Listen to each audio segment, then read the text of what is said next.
sabaq nasiril haqqi bil haqqi wal hadi ila siratikal mustaqim wa ala alihi wa sahbihi haqqa qadrihi wa miqdarihil azim. Rabbi zidna ilma wa wasi' lana fi arzaqina wa barik lana fi ma razaqtana waj'alna mahbubina fi qulubi ibadik wa a'izza fi uyunihim waj'alna wujaha'a fid dunya wal akhirati wa minal muqarrabin ya katsiran nawal ya hasanal fi'al ya qa'iman bila zawal wa ya mubdi'an bila mithal falakal hamdu walakal minnatu walakash syarafu ala kulli hal wala haula wala quwwata illa billah. Amma ba'd. Hadirin mustami'in rahimani wa rahimakumullah. Alhamdulillah, bersyukur kepada Allah Subhanahu wa taala, kembali kita dipertemukan oleh Allah di Masjid Al-Falah. Di sini kita berkumpul untuk belajar, untuk mengkaji sedikit demi sedikit apa yang dituangkan oleh Al-Imam Asy-Syaikh Ibn Athaillah As-Sakandari di dalam kitab hikam beliau. Maka insyaallah dengan duduknya kita di majelis ini menambahkan kedekatan kita dengan Allah dan baginda Nabi Muhammad sallallahu alaihi wa alihi wa sahbihi wasallam. Amin ya rabbal alamin. Pada malam hari ini kita akan membahas hikam yang ke-29 di halaman 13, hikam yang berbunyi ma aradat himmatu salikin antaqifa indama kushifalaha illa wanadathu hawatiful haqiqah alladzi tatlubu amamak wala tabarrajat zawahirul mukawwanat illa wanadatka haqa'iquha innama nahnu fitnatun fala takfur. Hadirin mustami'in rahimani wa rahimakumullah. Di dalam hikmah yang akan kita bahas pada malam hari ini, yang ingin diberikan ilmu oleh Al-Imam Ibn Athaillah As-Sakandari untuk kita adalah sekali lagi mengenai daripada wasawis atau bisikan-bisikan syaitan yang sering hinggap, yang sering membisik di dalam hati ataupun benak pikiran kita yang ingin dekat dengan Allah Subhanahu wa taala. Di dalam dua hikam sebelumnya kita sudah diunjuk tahu oleh Imam Ibn Athaillah As-Sakandari bahwasanya termasuk daripada bisikan syaitan ataupun termasuk daripada bisikan hawa nafsu adalah kita selalu mengalaskan kesempatan atau mengalaskan minimnya kesempatan untuk beramal, sehingga dengan mengalaskan tersebut kita terhalang untuk beramal, terhalang untuk beribadah kepada Allah Subhanahu wa taala. Seringkali kita pengen untuk berbuat baik, akan tetapi perbuatan baik yang sudah kita niatkan di dalam hati kadang-kadang dibisiki oleh hawa nafsu atau dibisiki oleh syaitan bahwasanya sekarang ini kita belum mampu untuk melakukan amal yang kita niatkan tersebut. Kita menunggu kesempatan yang baik untuk melakukan amal ibadah yang kita niatkan tadi. Nah, ini katanya Imam Ibn Athaillah As-Sakandari seringkali menghinggapi daripada murid, menghinggapi daripada orang yang ingin dekat dengan Allah Subhanahu wa taala. Kemudian yang kedua, yang barusan atau yang 2 minggu yang lalu kita pelajari, bahwa termasuk daripada bisikan syaitan adalah ketika kita tidak fokus di dalam apa yang telah diposisikan oleh Allah Subhanahu wa taala untuk kita. Sehingga karena kita tidak fokus, kita mengalaskan bahwasanya keadaan kita sekarang ini itu membuat kita minim kesempatan untuk beramal.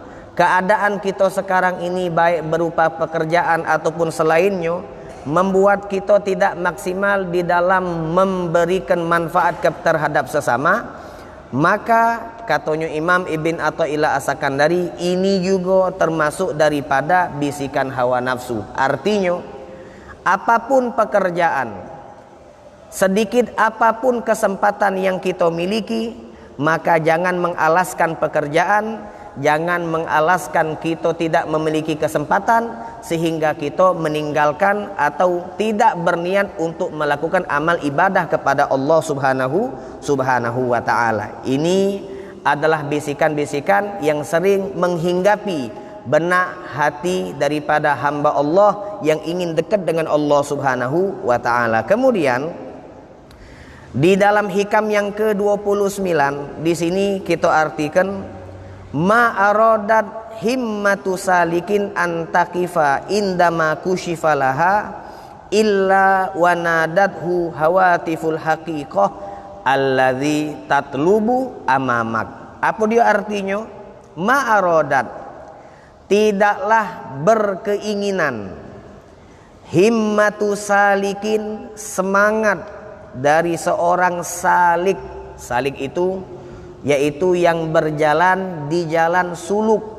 Salaka yasluku sulukan, man salaka tariqan yaltamisu fiha ilman sahalallahu lahu tariqan ilal jannah. Kata Nabi, man salaka, barang siapa yang menjalani daripada tariqan, satu jalan, yaltamisu fiha ilman, di jalan tersebut dia mencari ilmu, sahalallahu lahu tariqan ilal jannah, maka Allah akan mempermudah untuknya jalan menuju surga. Ma'aradat, katanya Imam Ibn Athaillah As-Sakandari, tidaklah berkeinginan, himmatu salikin, himmah ataupun semangat dari seorang salik, orang yang menjalani daripada jalan dekat dengan Allah Subhanahu wa taala, antakifa, apa dia yang dia inginkan, semangat tersebut berkeinginan untuk antakifa, untuk berhenti. Maksudnya untuk tidak lagi berjalan ke depan. Artinya dia sudah menyangka bahwa dirinya sudah sampai. Nah, ini hati-hati. Jadi diibaratkan seringkali seseorang yang dionyo sebelumnya jauh dari Allah, sebelumnya tidak kenal dengan syariat Nabi Muhammad sallallahu alaihi wasallam. Kemudian dia diberikan oleh Allah kemuliaan, dipilih untuk hatinya terbuka. Hatinya dibukakan pintu hidayah oleh Allah Subhanahu wa taala. Maka di saat dia dibukakan pintu hidayah, yang dulunya dia tidak pernah sholat 5 waktu, akhirnya dia menjaga sholat 5 waktu. Yang dulunya dia tidak kenal dengan puasa di bulan Ramadan, sekarang karena pintu hidayah sudah terbuka, dia puasa di bulan Ramadan. Yang kemarin-kemarin dia tidak kenal yang namanya majelis taklim, dia tidak kenal dengan yang namanya belajar duduk menuntut ilmu, dibukakan pintu hatinya oleh Allah Subhanahu wa taala sehingga hatinya tergerak untuk belajar menuntut ilmu warisan Nabi Muhammad sallallahu alaihi wasallam. Akhirnya keadaannya berubah. Yang kemarin dia banyak melanggar perintah, yang kemarin dia banyak bermaksiat, sekarang karena dia telah dibukakan jalan pintu hatinya oleh Allah di jalan hidayah, maka keadaannya taat beribadah kepada Allah dan jauh daripada maksiat. Nah, kemudian setan ini tidak berhenti ketika melihat ada seorang hamba Allah Subhanahu wa taala, dionyo sudah diselamatkan oleh Allah dari jurang yang akan menjerumuskan dia ke dalam kebinasaan, diselamatkan oleh Allah dengan hidayah, dengan perhatian Allah Subhanahu wa taala, sehingga dia rajin ibadah, dia menjauhi daripada maksiat, maka setan itu tidak pernah sedikit pun berputus asa untuk membuat orang tersebut berhenti untuk menjalani daripada jalannya Allah Subhanahu wa taala. Jadi bisikannya bisikan lain. Kalau dionyo ahli maksiat, gampang misiknya. Kalau dionyo biasa tidak menjalani sholat lima waktu, gampang nyerumuskannya ke jalan yang tidak benar. Karena memang jiwanya sudah terdidik untuk jauh dari Allah Subhanahu wa taala. Naudzubillah tsumma naudzubillah. Kemudian ada juga wong yang dionyo kebalikan dari yang pertama, seperti keadaan kita sekarang ini. Alhamdulillah kita sekarang ini, alhamdulillah zahirnya kita sudah benar. Zahirnya kita sudah benar. Maksudnya zahir sudah benar, alhamdulillah salat 5 waktu insyaallah kita istiqomah menjalankannya. Alhamdulillah puasa bulan Ramadan dan kewajiban-kewajiban lain, insyaallah kita istiqomah untuk menjalankan perintah tersebut. Kemudian sedikit demi sedikit yang namanya maksiat, baik yang dilakukan mata, telinga, lisan dan seterusnya, sedikit demi sedikit kita mulai menjauh daripada maksiat, pelanggaran terhadap Allah Subhanahu wa taala tersebut. Nah, apakah setan berhenti untuk menggoda kita? Oh, tidak pernah berhenti. Sampai kapan dia akan menggoda kita? Sampai puncak terakhir, di saat kita sakaratul maut, itulah detik-detik terakhir, kesempatan terakhir bagi setan untuk memberikan was-was kepada kita, memberikan bisikan-bisikan yang sifatnya negatif kepada kita. Nah, ini termasuk daripada katanya Imam Ibn Athaillah Sakandari, ketika seseorang itu dionyo sudah rajin ibadah, dionyo sudah berusaha maksimal untuk menjauhi maksiat, apakah dia aman dari tipu daya setan? Tidak, katanya ulama. Seperti yang dijelaskan oleh Imam Ibn Athaillah. Apa dia jebakannya? Apa dia perangkap setannya? Apa dia bisikan setan? Kalau wong yang biasa, yang kemarin kita pelajari, jebakan setan, was-was bisikan setan, wong-wong awam itu paling kenceng yang dia alaskan apa dia? Oh, aku tidak punya kesempatan untuk beramal.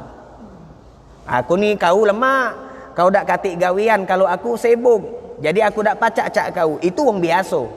Jadi itu bisikan setan. Jadi setan bisikkan hatinya sehingga lisan dan pikirannya berucap dan berpikir seperti itu. Wong awam biasanya apa dia? Dia menunggu ihalatu kal amal al wujudil farog. Kage sekarang ini belum saatnya beramal untuk akhirat, nyari dunia dulu. Kaget lah umur 40 baru nak berejo. Nah, ini omongan wong awam, bisikan syaitan untuk wong awam. Tetapi kalau kita sudah istiqomah, kita sudah alhamdulillah zahirnya benar di jalan Nabi Muhammad SAW, maka ada bisikan lain. Apa dia bisikannya? Kita dibisikkan oleh syaitan untuk apa? Untuk takif, untuk berhenti berjalan. Kenapa berhenti berjalan? Ibarat kalau kita dari rumah pengen ke Masjid Al-Falah. Dari rumah pengen ke Masjid Al-Falah. Maka begitu kita sampai di Masjid Al-Falah, apakah kita masih berjalan atau berhenti? Tentu jawabannya sudah berhenti berjalan. Yang namanya jalan itu ketika dari rumah menuju ke Masjid Al-Falah. Begitu sudah sampai di tujuan, maka kita tidak lagi berjalan.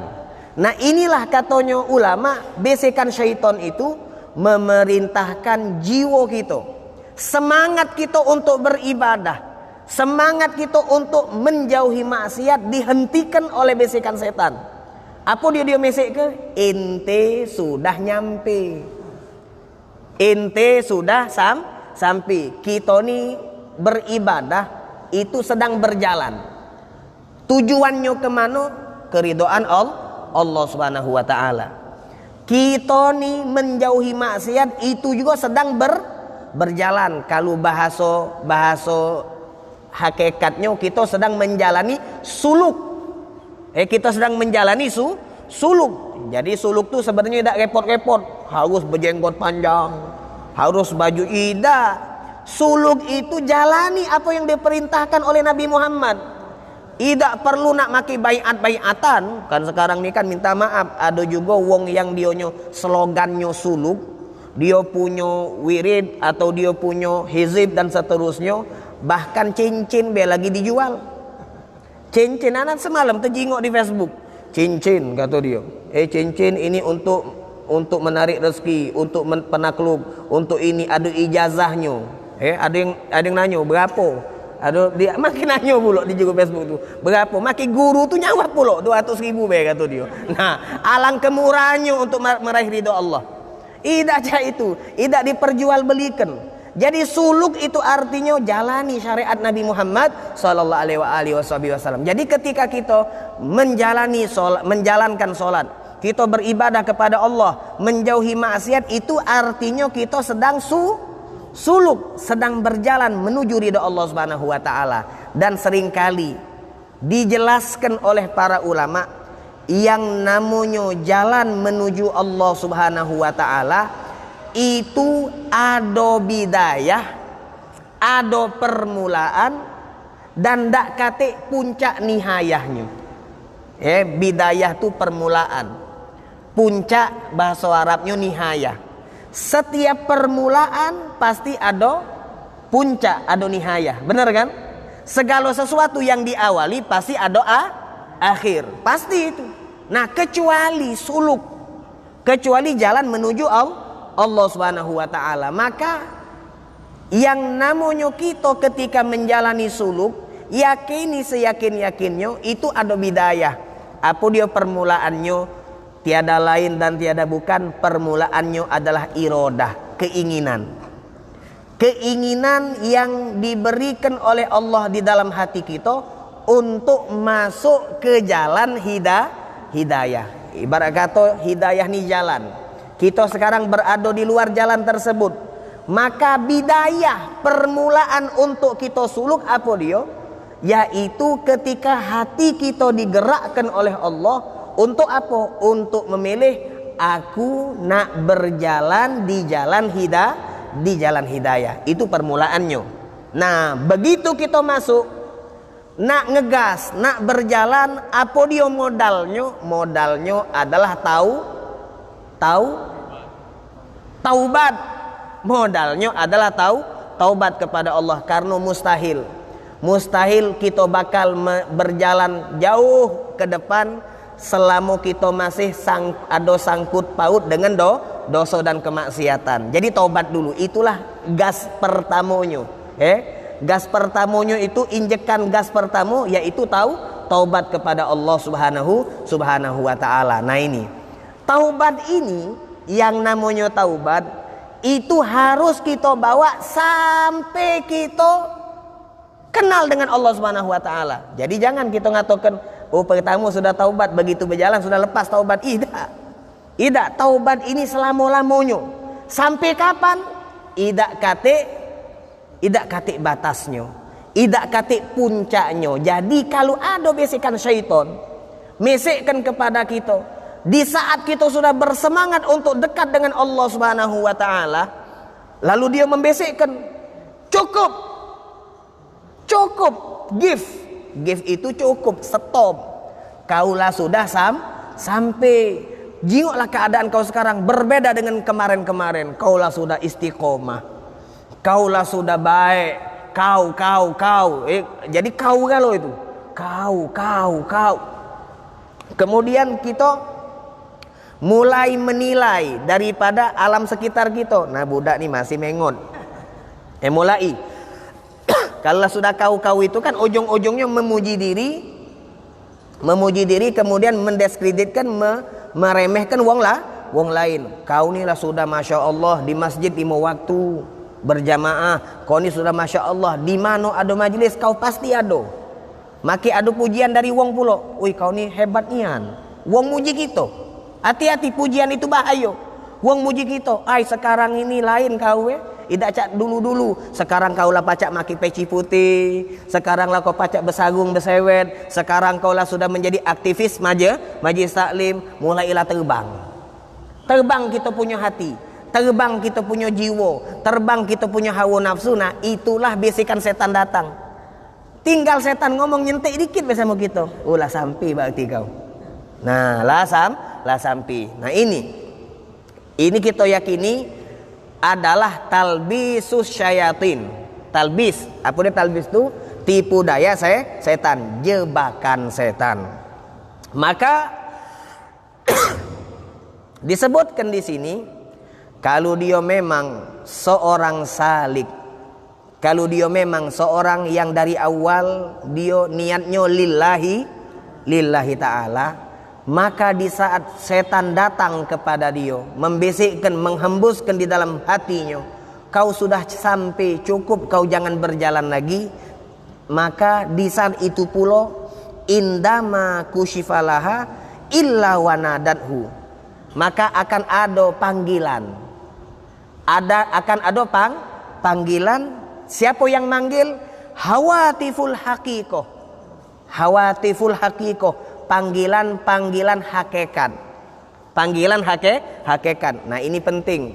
Maksud panggilan hakikat di sini disebutkan oleh Al-Imam Al-Habib Abdullah bin Alawi Al-Haddad. Kita ni kalau nak berjalan itu harus ada 4. Harus ada 4. Kalau nak berjalan di jalan hidayah itu harus ada 4. Pertama ilmu. Yang paling penting dasarnya adalah ilmu. Nah, ilmu ini ketika kita berjalan memilih untuk bertaubat kepada Allah Subhanahu wa taala dan taubatnya kita didasari dengan ilmu syariat Nabi Muhammad sallallahu alaihi wasallam, maka kita tidak bakal tersesat. Jadi pedalnya itu tidak bakal kemana-mana. Pegangan tu tidak bakal kemana-mana karena ada pegangan ilmu. Nah, ketika kita diperintahkan untuk berhenti, maka panggilan-panggilan teriakan ilmu akan mendatangi, akan mencuci pikiran syaitan yang ada di dalam hati. Dia manggil, dia bakal ngomong sama kita. Apa dia? Omongannya alladzi tatlubu amamak. Panggilan ilmu tadi, ngomong apa dia ilmu tadi? Alladzi tatlubu. Oi, kau jangan berhenti. Alladzi tatlubu, yang sedang kau cari ini, amamaka, masih ada di depan, belum nyampe kau. Nah, ini kalau panggilan ilmu. Tetapi kalau panggilan hawa nafsu, kalau ada wong yang dionyo berjalan, kalau bahasa sekarang ini kan wong yang hijrah, dionyo berjalan hijrah, akan tetapi hijrahnya tidak pakai ilmu. Jalannya dia pengen taubatnya tidak pakai ilmu. Maka wong seperti ini dikhawatirkan belum nyampe lah sudah berhenti. Karena dak kate apa namanya? Balance. Dak kate penyeimbang antara bisikan syaitan yang salah dengan bisikan ilmu yang benar. Tapi beda kalau dengan ilmu, maka kita akan diingatkan oleh ilmu alladzi tatlubu amamak. Jadi itu kata Imam Haddad 4. Pertama ilmu. Yang kedua amal. Yang ketiga ikhlas. Ikhlas kan? Yang keempat at-tabarri minal hauli wal quwwah. Kita tidak menganggap amalan kita ini dari kita, tetapi amalan kita dari Allah Subhanahu wa taala. Ini penting yang nomor 4 ini. Jadi kita dengan ilmu tadi kita amalkan. Kemudian setiap amal itu kita ikhlas lillahi ta'ala. Ketika kita sudah banyak amal, setan mesekkan, cukup, jadilah, sudah nyampe.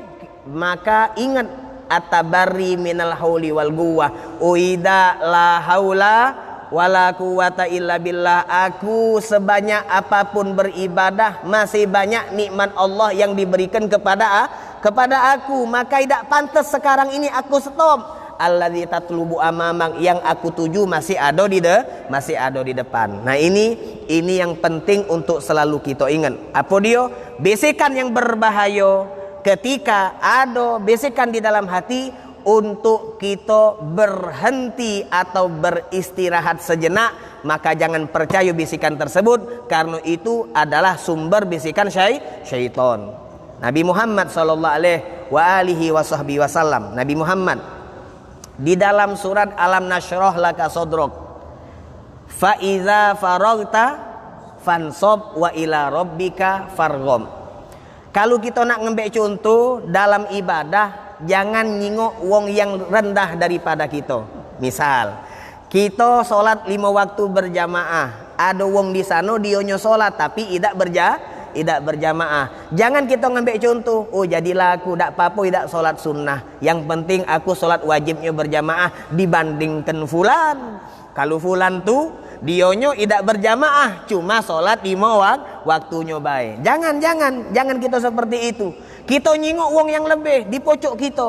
Aku alhamdulillah sudah solat berjamaah 5 waktu.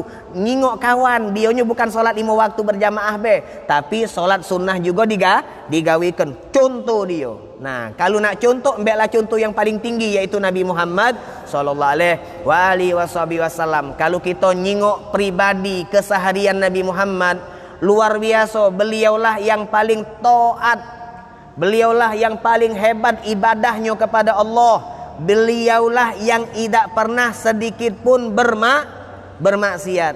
Tapi apa kata Nabi Muhammad di dalam istighfar? Kata Nabi Muhammad, istighfar yang kita sunnah untuk baca ketika khotib duduk di antara 2 khutbah. Ada istighfar yang sunnah kita baca. Allahumma anta rabbi la ilaha illa anta khalaqtani wa ana abduka wa ana ala ahdika wa wa'dika mastata'tu a'udzubika min syarri ma sana'tu abu'u laka bi ni'matika alayya wa abu'u bi dzambi faghfirli fa innahu la yaghfiru dzunuba illa anta. Apa kata Nabi Muhammad? Allahumma anta rabbi la ilaha illa anta khalaqtani wa ana abduk wa ana ala ahdik wa wa'dika mastata'tu. Ya Allah, aku ini adalah hambamu, yang mana aku mempunyai janji-janji terhadapmu. Denganmu aku punya janji. Apa dia janjinya? Menjalani ibadah dengan maksimal kepada Allah Subhanahu wa taala. Wa wa'dika mastata'tu, dan ketika menjalani daripada janji-janji tersebut, banyak hal yang aku lewati. Nabi ngomong mak itu. Jadi wa wa'dika mastata'tu a'udzubika min syarri ma sana'tu. Ya Allah, aku berlindung denganmu dari keburukan yang ada di dalam diriku. Nabi mengakui bahwa beliau belum sempurna, padahal beliau sempurna. Jadi Nabi ngomong ini nih untuk kita umat Nabi Muhammad. Jangan kita sedikit pun percaya ada bisikan, ada omongan bahwa kita nih sudah sempurna. Ida. Nabi yang paling sempurna masih beliau mengucapkan istighfar. Jadi itu, ini penting. Kemudian kata Rasulullah SAW di dalam hadis, kata Nabi, innahu la yughanu ala qalbi hatta astaghfirullah fi kulli yaumin mi'ata marrah. Kata Nabi Muhammad, sesungguhnya, jangan salah faham hadis. Nabi ngomong sesungguhnya hatiku ni seringkali didatangi oleh bisikan-bisikan yang tidak baik. Sampai-sampai aku istighfar sebanyak 100 kali setiap harinya. Nah, katanya ulama, maksud yughanu ala qalbi, ada bisikan-bisikan negatif di sini, itu bukan adonian, bukan. Itu tuh untuk ngomong sama kita yang masih buruk. Untuk ngomong sama kita supaya kita ni masuk akal. Kamu masih tak galak kalau lagi diam ngelamun sesuatu yang tidak bagus? Oh masih gawi kita nian itu kan. Nah, kata Nabi, aku memang itu tawaduknya Nabi.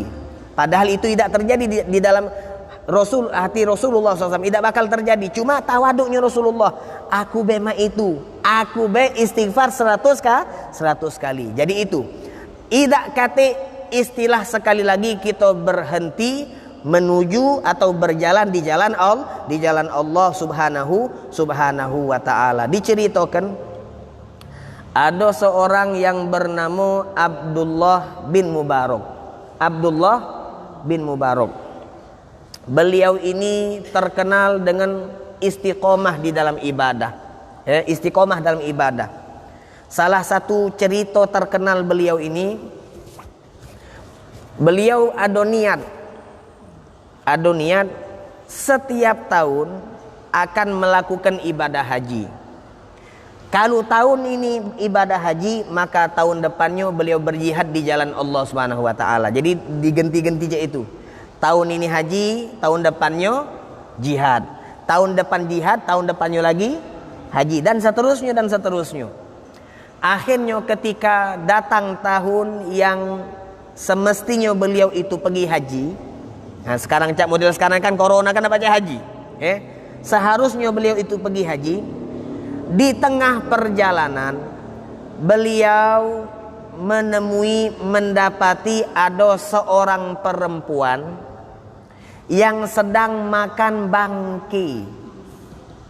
Seorang perempuan yang sedang makan bangki, yang mana perempuan tersebut di dalam kitab sejarah tertulis adalah termasuk keturunan Nabi Muhammad SAW. Jadi lagi makan bangki, betino tadi itu lagi makan bangki. Akhirnya karena Abdullah bin Mubarak ini bukan hanya ahli ibadah, tetapi beliau juga ahli ilmu. Beliau ngomong sama perempuan tadi, ya hadhih, wahai perempuan, innaha muharramatun alaik. Diomongnya oleh Abdullah bin Mubarak, itu hukumnya haram untuk dikonsumsi. Maka dijawab oleh perempuan tersebut, apa dia jawabannya? Innaha muhallalatun alayya wa muharramatun alaik. Ini halal untuk aku, haram untuk kau. Nah kan juga jadi Abdullah bin Mubarak. Bangkai ini yang sedang aku makan, halal untuk aku, haram untuk kau. Akhirnya nanya Abdullah bin Mubarak, wa kaifa dzalik? Kok bisa terjadi? Ini halal untuk kau, haram untuk aku. Dijawab oleh perempuan tadi, aku ni sudah berapa hari tak makan. Sekarang ini aku sudah hampir mati kelaparan. Dan di dalam syariat Nabi Muhammad SAW boleh dan dihalalkan kita untuk melanjutkan hidup. Kalau bahasa Arab itu saddur romak, yaitu melanjutkan hidup. Nak mati kelaparan, kalau tidak makan mati, maka makan meskipun yang kita makan benda yang haram, tetapi hanya sekedar makan, bukan untuk sekenyangan. Bukan untuk sekenyangan, untuk nyambung napas untuk nyambung hidup akhirnya Abdullah bin Mubarak itu terkejut. Dia ngomong kepada perempuan tadi, ini seluruh bekal haji aku, embeklah kau. Dia balik tidak jadi melakukan ibadah haji. Subhanallah, setelah lewat musim haji, datanglah siapa namanya, wong-wong yang balik haji ke kampung, cak model kita ni lah. Kalau balik haji kan disambut, balik dari haji disambut. Akhirnya termasuk yang nyambut adalah Abdullah bin Mubarak. Yang nyambutnya adalah Abdullah bin Mubarak. Lalu dia ngomong, hajjan mabrur, wa sa'yan mashkur, wa tijaratan lan tabur. Semoga haji kalian tuh diterima Allah. Apa yang kalian usahakan dibalas oleh Allah dengan balasan yang baik. Wa tijaratan lan tabur, duit yang kalian metukan untuk ongkos naik haji, insyaallah tidak sia-sia, bahkan berkembang terus menjadi berkah. Akhirnya yang disambut oleh Abdullah bin Mubarak, Malik ngomong itu juga. Wa anta hajjan mabrur, wa sa'yan mashkur, wa tijaratan lan tabur. Inti juga semoga hajimu diterima Allah. Semoga. Hanya Abdullah bin Mubarak, tidak, aku tidak haji. Tahun ini aku tidak haji. La ya Abdullah, tidak. kami melihat engkau sedang melaksanakan tawaf di depan Ka'bah. Ketika kami di Arafah, kami nengok kau juga ada di situ. Dan seterusnya, setiap tempat manasik haji engkau ada di situ. Oh, ternyata Abdullah bin Mubarak terkejut. Loh, kok bisa? Malamnya dia bermimpi, mendapatkan kabar gembira bahwasanya diriwayatkan oleh para ulama ini. Ulama ngomong kalau cerita ini sangat terkenal, Abdullah bin Mubarak karena dia memperhatikan perempuan tersebut yang sedang kelaparan, maka dari itu Allah mengganti setiap tahun ada malaikat diperintahkan oleh Allah setiap tahun sampai hari kiamat untuk melakukan ibadah haji sebagai badal haji untuk Abdullah bin Mubarak. Berkat dia ngenjuk makanan tadi, jadi dibadal hajikan bukan oleh manusia, tapi oleh malaikat. Ai Ustaz Madai, kalau tak percaya sudah. Kalau tak percaya sudah. Anak-anak tak repot-repot. Kalau tak percaya sudah. Ini ada banyak kitabnya. Jadi itu Abdullah bin Mubarak. Beliau ini setiap tahunnya seperti itu. Haji tahun depannya jihad, besoknya haji tahun depannya jihad. Artinya ahli ibadah, ahli ilmu dan seterusnya. Nah, suatu hari diceritakan oleh para ulama, ketika beliau sedang berada di kota Mekah, di dalam perjalanan ibadah hajinya beliau, maka di saat beliau meminum air zam-zam, dia ngomong sama Allah Subhanahu wa taala, berdoa, ya Allah, Allahumma inni balagoni an fulan anin Nabi Muhammad SAW. Sesungguhnya telah sampai kepadaku satu kabar. Kabar ini bersumber dari fulan. Fulan tadi ngomong dari fulan. Fulan tadi ngomong sampai disebutkan mata rantai hadis sampai ke Nabi Muhammad SAW. Bahwasanya nabimu mengatakan ma'u zamzam 5 syuribalah. Katanya Nabi Muhammad, banyu zamzam itu tergantung apa yang diniatkan oleh wong yang minum. Kalau dia minum banyu zamzam pengen sehat, insya Allah sehat. Kalau dia minum banyu zamzam pengen kayo, insya Allah kayo. Dia minum banyu zamzam, dianya belum pengantin, masih bujang, pengen pengantin. Dia minum banyu zamzam, terus silakan berniat. Karena Nabi ngomong 5 syuribalah. Tergantung apa yang diniatkan. Nah, kita dengar hadis ini, kalau kita jujur, kita pribadi dengar hadis ini, ma'u zamzam 5 syuribalah, banyu zamzam itu tergantung apa yang diniatkan oleh yang minum. Maka pas kita di hadapan banyu zamzam, sebelum minum nih pasti pikiran kita nih banyak. Ya Allah, aku ni ada usaha. Ya Allah, ya Allah. Banyak mintanya kita sama Allah. Dan ini fakta loh. Masing-masing kita pasti kayak itu. Begitu minum banyu zam-zam, kita niatnya macam-macam. Pengen ini, pengen macam-macam kita niat. Nah, kenapa kita niat seperti itu? Dikatakan oleh ulama, kalau masalah boleh baik. Tidak bermasalah. Cuma kalau bab tasawufnya itu ada masalah. Apa dia masalahnya? Kalau kita banyak berkenan, ya Allah aku pengen ini, aku pengen ini. Seakan-akan kita ni alang kebanyaknya ibadah sudah kepada Allah. Sebanyak apa nih ibadah kita kepada Allah? Sampai kita banyak minta dengan Allah Subhanahu wa taala. Memang Allah itu memerintahkan kita untuk banyak-banyak minta. Cuma kita tahu diri juga. Jangan nak minta, tapi amal tidak sesuai dengan pintaan. Nah, Abdullah bin Mubarak apa dia pintaannya? Wong yang ahli ibadah. Contoh cerita tadi itu baik, yang dia memberikan sedekah kepada perempuan yang sedang kelaparan. Maka di saat dia minum banyu zam-zam tadi, ya Allah, aku mendengar bahwasanya Nabi Muhammad mengatakan minum banyu zam-zam itu tergantung apa yang diniatkan oleh yang minum. Maka aku minum banyu ini. Tolong ya Allah, lindungi aku, jangan sampai aku kehausan kaget di padang mahsyar. Pernah tak kita terpikir doa mak itu? Tidak pernah. Jadi dia minta kepada Allah, ya Allah, aku minum banyu zam-zam ini, Aku niatkan supaya engkau menyelamatkan aku dari kehausan di padang mahsyar. La ilaha illallah. Jadi doa ini tidak sesuai kalau kita nyingok dengan amalnya. Kalau dijingok amalnya sudah cukup. Tidak bakal wong ini kehausan.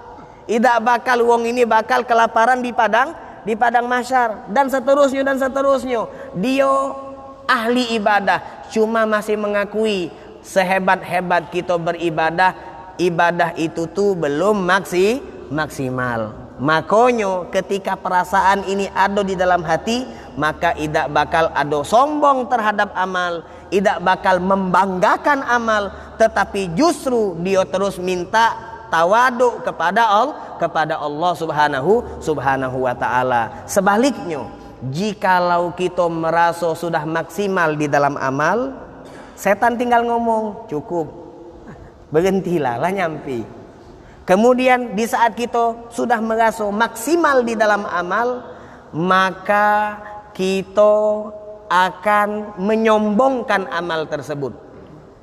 Ketika kita merasa maksimal di dalam amal, maka kita akan ujub terhadap amal. Sombong sama ujub lain. Sombong sama ujub lain. Kalau sombong tuh aku sholat kau tak sholat, agak dulu ngomongin lagi ini kan, agak dulu Nah ini sombong namanya. Tapi kalau ujub apa dia? Merasa sudah cukup. Akulah sholat, akulah puasa, akulah ini, kemarin tuh baru balik umroh. Oh aku sholat itu banyak juga, itikaf terus, jadilah nak nyantai dulu. Ini namanya ujub. Ini namanya ujub. Nah besekan ini datangnya kalau pas kita merasa maksimal. Makanya kata Imam Al-Habib Abdul Haddad 4, jangan lupa 4. Ilmu, amal, ikhlas, at-tabarri minal hauli wal quwwah. Yang keempat itu yang paling penting. Jangan merasa kita sudah pernah beramal, masih kurang. Kita membutuhkan daripada daripada bantuan, kekuatan dan perhatian dari Allah subhanahu wa ta'ala. Kemudian wala tabarrajat zawahirul mukawwanat illa wanadat ka haqaiquha innama nahnu fitnatun fala takfur. Insyaallah bagian ini akan kita lanjutkan di minggu yang akan datang, karena sedikit lagi datang waktu salat Isya. Insyaallah kita diberikan terus taufik hidayah dari Allah Subhanahu wa taala sehingga kita tidak tersesat di jalan, tidak tersesat dengan bisikan-bisikan syaitan, dan insyaallah kita bisa terus istiqomah berada di dalam ibadah kepada Allah sampai kita wafat dalam keadaan husnul khatimah. Amin amin ya rabbal alamin. Allahumma ya muqallibal qulub tsabbit qulubana